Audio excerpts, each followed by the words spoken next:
আসসালামু আলাইকুম। মালয়েশিয়ার বিমানবন্দরে আটকে দেওয়া হলো ৯৮ বাংলাদেশিকে। বিস্তারিত জানতে সম্পূর্ণ ভিডিওটি মনোযোগ সহকারে দেখুন। তার আগে অবশ্যই আমাদের চ্যানেলটি সাবস্ক্রাইব করে পাশে থাকা বেল বাটনটি অন করে রাখবেন পরবর্তী ভিডিওর জন্য। মালয়েশিয়ার কুয়ালালামপুর আন্তর্জাতিক বিমানবন্দরে আটকে দেওয়া হয়েছে ৯৮ বাংলাদেশিকে।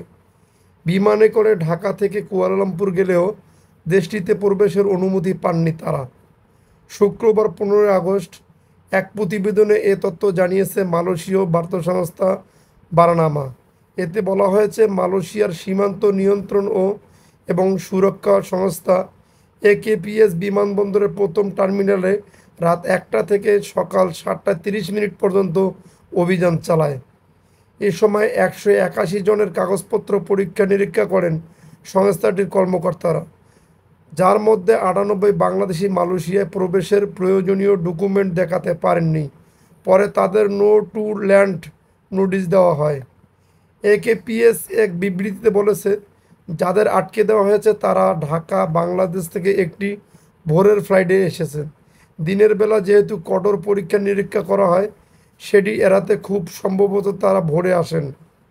ভুয়া হোটেল বুকিং, রিটার্ন টিকিট না থাকা এবং পর্যাপ্ত অর্থ থাকার প্রমাণ দিতে না পারায় তাদের মালয়েশিয়ায় ঢুকতে দেওয়া হয়নি বলে উল্লেখ করেছে সংস্থাটি।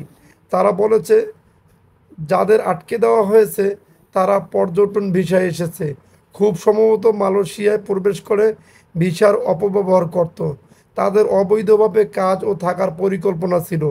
সীমান্তে সার্বভৌমত্ব রক্ষা এবং জাতীয় নিরাপত্তা শক্তিশালীকরণে এই অভিযান চালানো হয়েছে, যা ভবিষ্যতেও অব্যাহত থাকবে বলে হুঁশিয়ারি দিয়েছে সংস্থাটি। যদি আপনাদের ভিডিওটি ভালো লেগে থাকে তাহলে আবারও বলছি, আমাদের চ্যানেলটি সাবস্ক্রাইব করে পাশে থাকা বেল বাটনটি অন করে রাখবেন পরবর্তী ভিডিওর জন্য।